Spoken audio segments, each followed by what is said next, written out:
represents? Well, I don't know, maybe it's the calm before the storm. What's the storming? Could be the calm before the storm.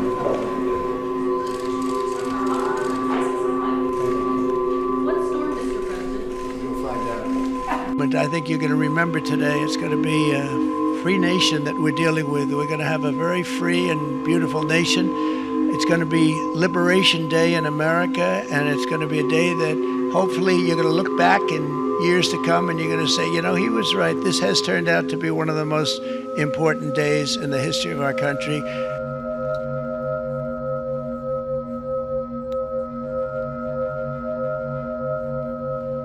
That's a 10.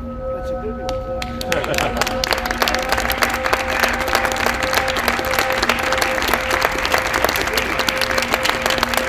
So, at a high level, if you say what is the goal of Doge, and I think a significant part of the presidency is to restore democracy. This may seem like, well, aren't we in a democracy? Well, if you don't have a feedback loop, okay, X, we would have to. If you, sorry. So, I tell you, gravitas can be difficult sometimes. What I'd like to see Canada become our 51st state. We give them protection, military protection.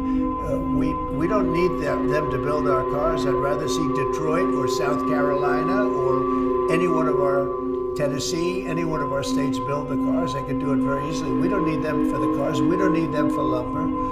We don't need them for anything.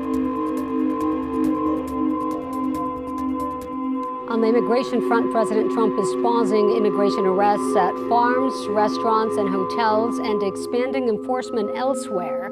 Last week, the president posted on Truth Social disapproving of how farmers and hotels are being impacted by his administration's immigration policies.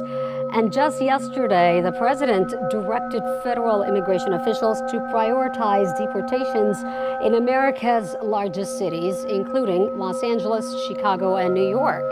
Now, this comes after White House officials said ICE has a target of at least 3,000 arrests per day. That is up from an average of 650 arrests a day during the first 5 months of this administration.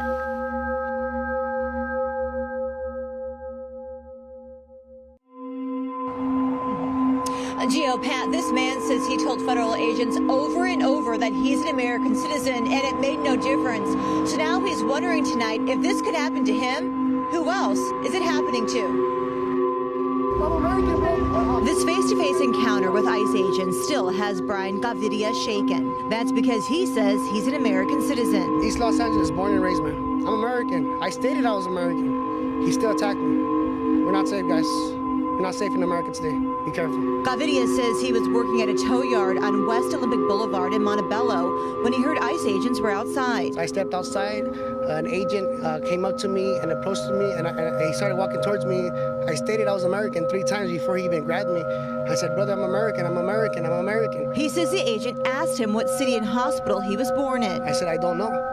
I said, I don't know, and because I didn't know, he threw me to the gate and he twisted my arm. My homie was born here. During the encounter, he says his friend, also an American citizen, was rough-handled by federal agents. I see my friend stating that he's an American. He gets slammed to the floor. He's bleeding from his forehead. I want to jump in. I want to defend my friend. ICE agent looks at me, racks around into his AR-15. I can't win that battle, man. Gaviria says the agent took both his phone and real ID and only let him go because his friend started filming. I couldn't sleep last night, let me tell you the truth. He took my ID, he took my phone. He never gave back my ID. Is this guy gonna come and pick me up at 2, 3 in the morning? I don't know. Gaviria says he won't be silenced about what he calls blatant mistreatment his community faces during these raids. It doesn't make me happy. I don't want to be in this position. I don't want to have my face out there like this, but I have to. My people are getting attacked. And yeah, I'm American, but I'm Latino as well.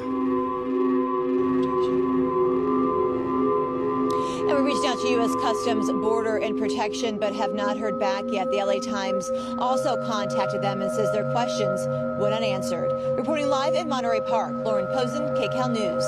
Lauren, thank you so much.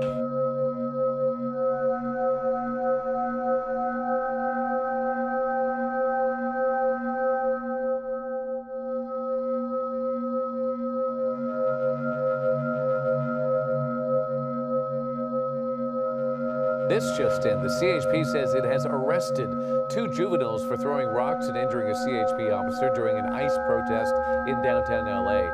CHP says this video shows a rock hitting the CHP officer in the head, dislodging the officer's helmet and gas mask. The California Highway Patrol says the 2 juveniles were arrested yesterday for the crime nearly 2 weeks ago. One faces the charge of attempted murder of a peace officer.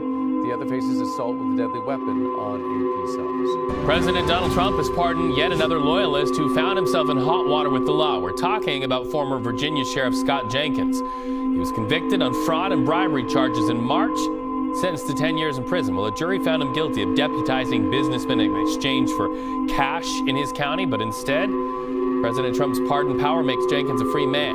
In fact, in a Truth Social post, Trump called Jenkins a victim. He went on to say the former sheriff does not deserve to serve a single day in jail.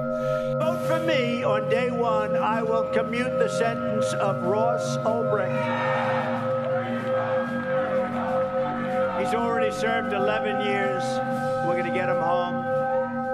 That was then candidate Donald Trump making a campaign promise at the Libertarian Party National Convention to pardon Silk Road founder Ross Ulbricht. In 2011, Ulbricht set up his website on the dark web. It was called Silk Road. It became a hub for people to sell lots of things, among them drugs, weapons, and, believe it or not, murder-for-hire services. In 2015, he received 2 life sentences, which many in that Libertarian Party convention you just saw thought was excessive. The FBI once referred to Silk Road as, quote, the most sophisticated and extensive criminal marketplace on the internet.